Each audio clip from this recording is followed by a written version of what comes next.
Hey friends. Well, as you know, I'm very, very picky about doing reviews of anything. But in this case, it was appealing to something that I've kind of been on a quest for a while. That is a replacement for Mora knives. When we have students at our school, we ask them to bring a knife. And I've always said, bring a Mora knife. I mean, let's face it, these are just super good knives for the money. I think this robust is retailing for 18 something, and it fits so well in the hand. The robust doesn't have a good 90 for fire steel, but a lot of theirs do, and they're so nice, and you don't have to worry about losing it because you haven't spent a whole lot on it, let's just say. But there's one big problem with these for me, and that's that they are plastic. And part of the experience for me going out in the woods and part of the experience for our students is to escape to another world, to experience a world that is one that we came from a long time ago. And somehow for me, holding something plastic in my hand sort of takes me out of that. And I love to go with more natural materials if possible. So today I'm going to review a knife by a company called Beavercraft.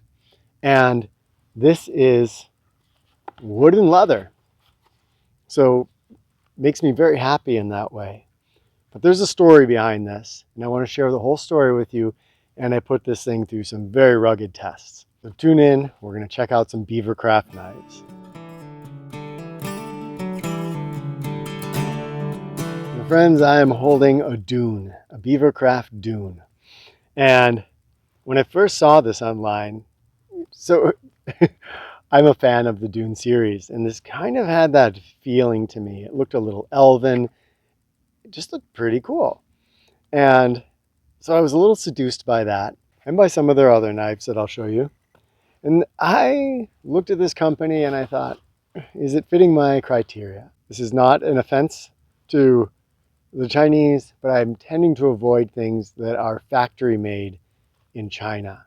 If it's handmade in China, that's totally different. But the factory made stuff, because of some of the working conditions and some of the quality I've seen, I'm just avoiding those. I love it when things are made here in the US. If something's coming out of Europe, it's often of really high quality. You probably saw my review of the Salient Canterbury coming out of the UK. That knife is incredible.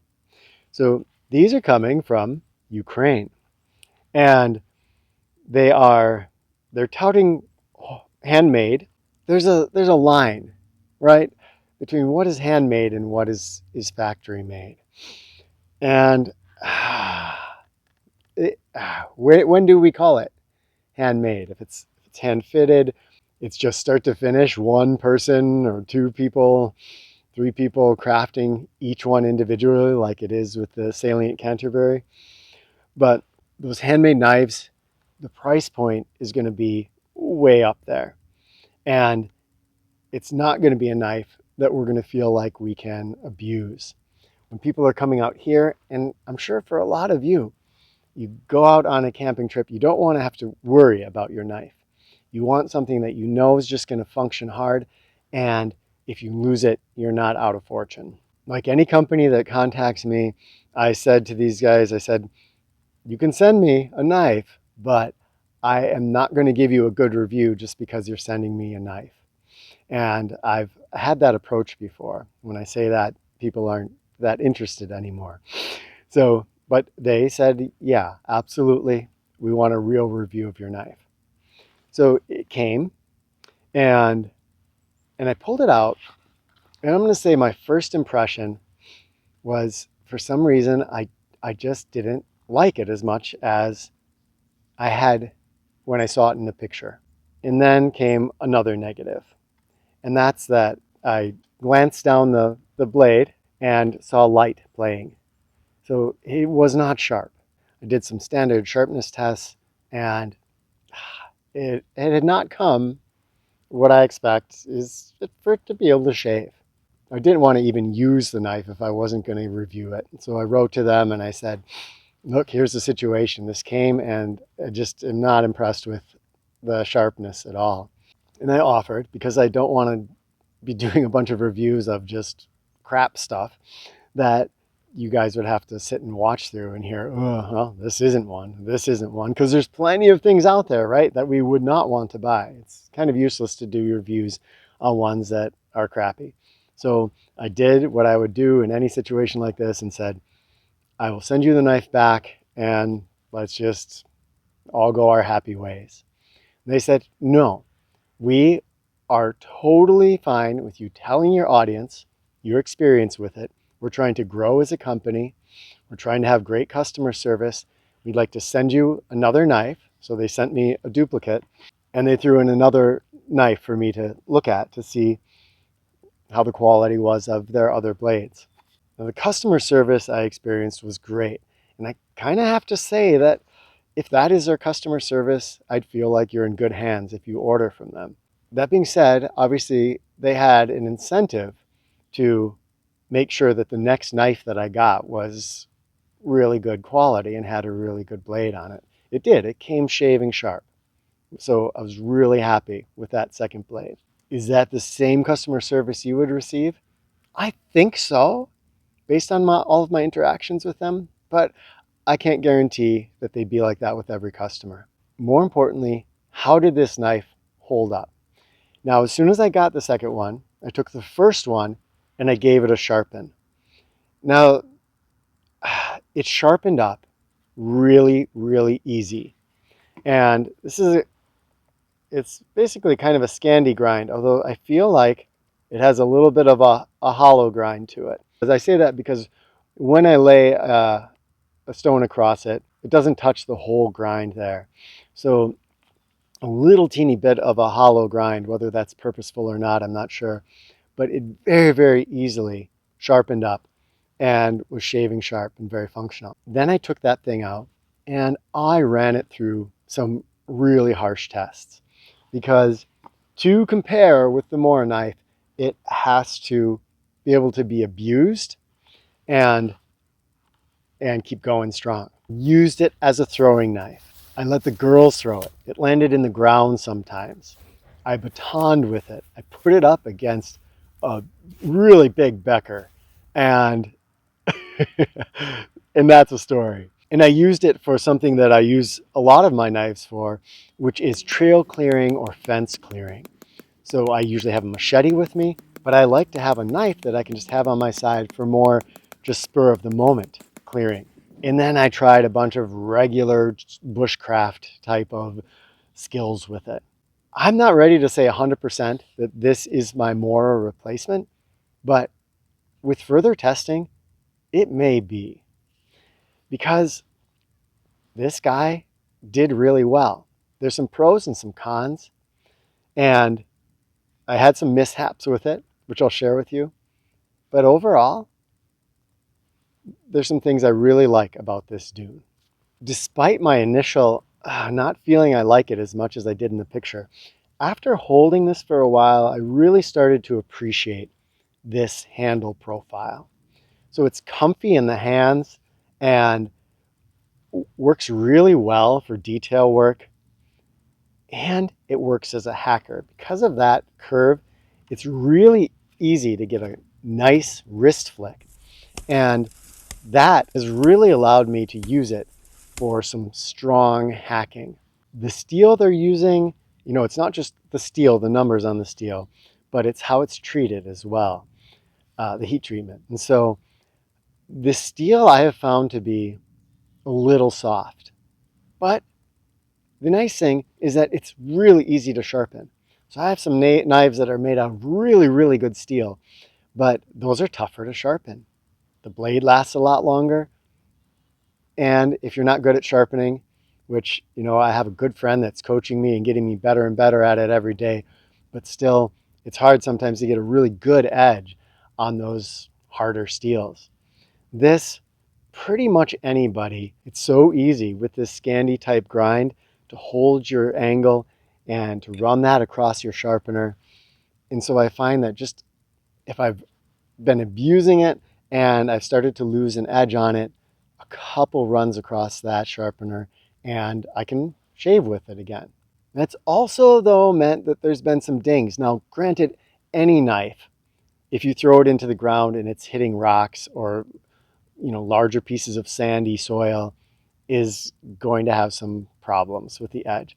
So yes, took some little chunks out of here, especially when it was being thrown and landing in the ground. But that's very abusive. No one should do that with their knives ever. I gave it a real test when we put it up against my friend's Becker. What is that? I'll have to put it up here. BK something. It's a big knife, and it's a super robust knife.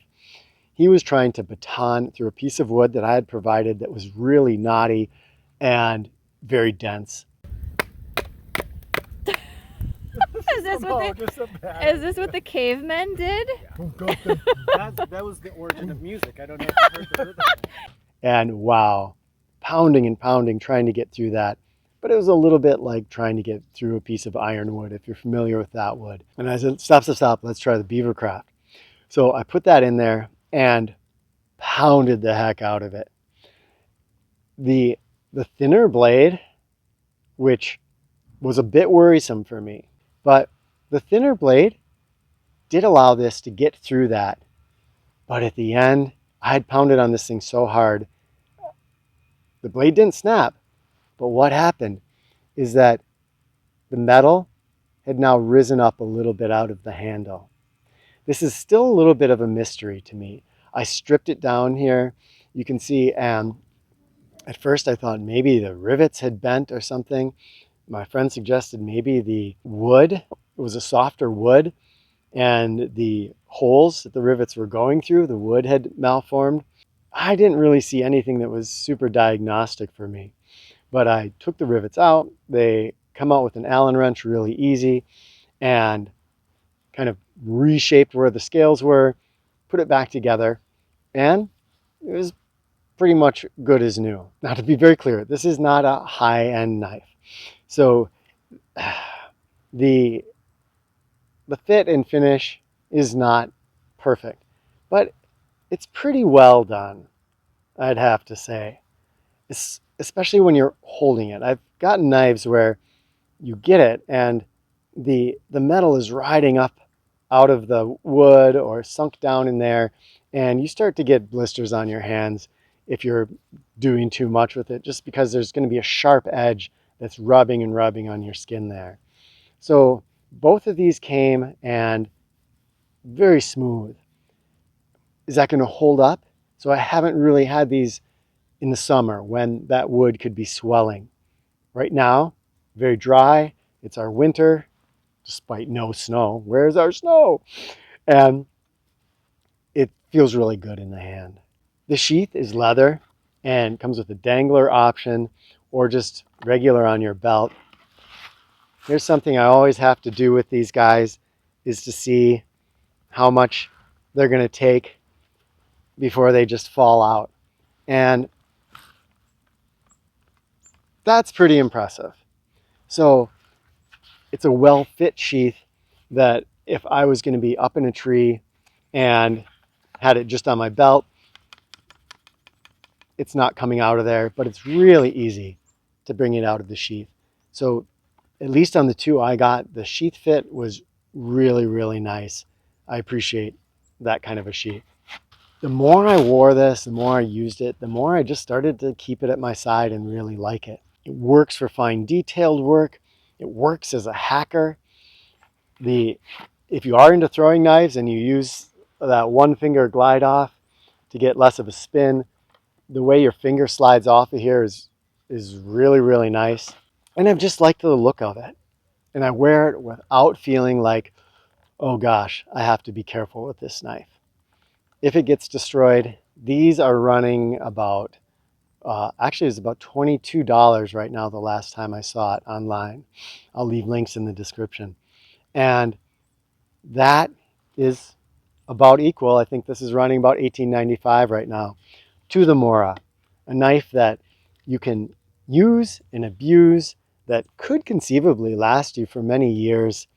And if its time comes, this is steel, leather, wood.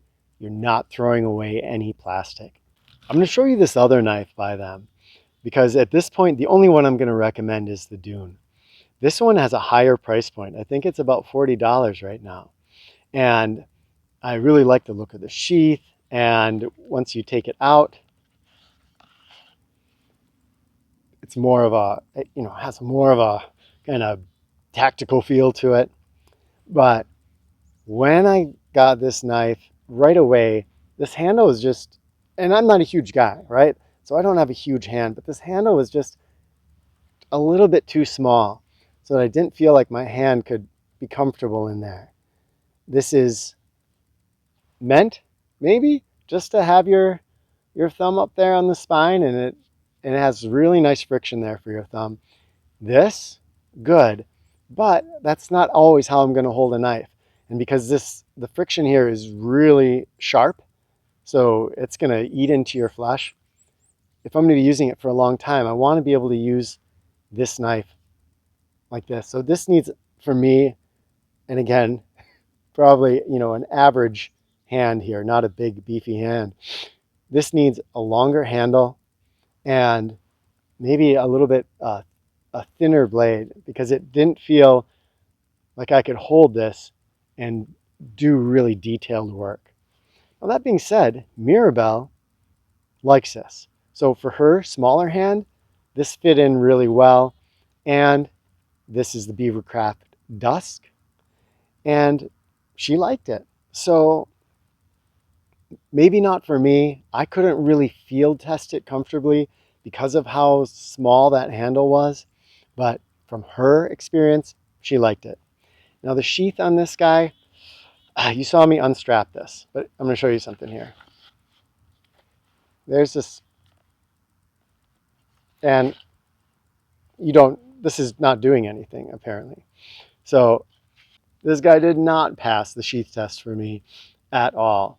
I thought it would. I saw this on the picture and I thought, okay, this is the one that I can wear when I'm hanging upside down from a tree. More of the ninja blade. No. Again. Well, falls right out of the sheath. And for some reason, they used a much thinner leather on this. And this is a little concerning because all it would take is moving where this is, this hole. And you could make this a little bit tighter and that would lock that guy in there. So there's something with quality control there that is not being paid attention to. And that was a little bit worrisome. So this guy, I'm going to say, But the Dune, when I have future students, I'm going to say this is a viable option. And I think you'll be happy with this knife if you want a Mora, but you don't want to have the plastic. And this is a knife that I'll keep carrying. It's not my favorite knife. It is not, doesn't rest in your hand and make you feel like you want to pass it down to your children, but a knife that is not going to bust the bank, that you can take out, use and abuse. And really, this has been more functional than a lot of other knives for me. I'm not going to use a Mora knife to hack through the way I did with these. But this, that handle design, which was really thoughtful, it doesn't, because it widens here, it doesn't slip out of your hand when you do a really, really strong hack with it. This is a mini machete. It is a detail work knife. And heck, I mean, it's even big enough for some self-defense, right? So the Beavercraft Dune may be my wood and leather Mora. Maybe something will come along that will be in that same price point, $18 to $25, and will blow me away and be better than this. But for 22 bucks, I don't know if we're going to get something better than this, my friends. If you know of something, share it in the comments, because this is an ongoing quest of mine to find that Mora replacement. But until then, if their prices hold, I don't think you'd go wrong with the Beavercraft Dune. It's a lowdown, my friends. Share your thoughts in the comments, and If you do end up getting one of these and you take it for a ride, let me know your thoughts on it. Did it perform well? Were you happy with it? Did the blade come sharp? Is it easy to sharpen? Is your sheath as well designed as mine was?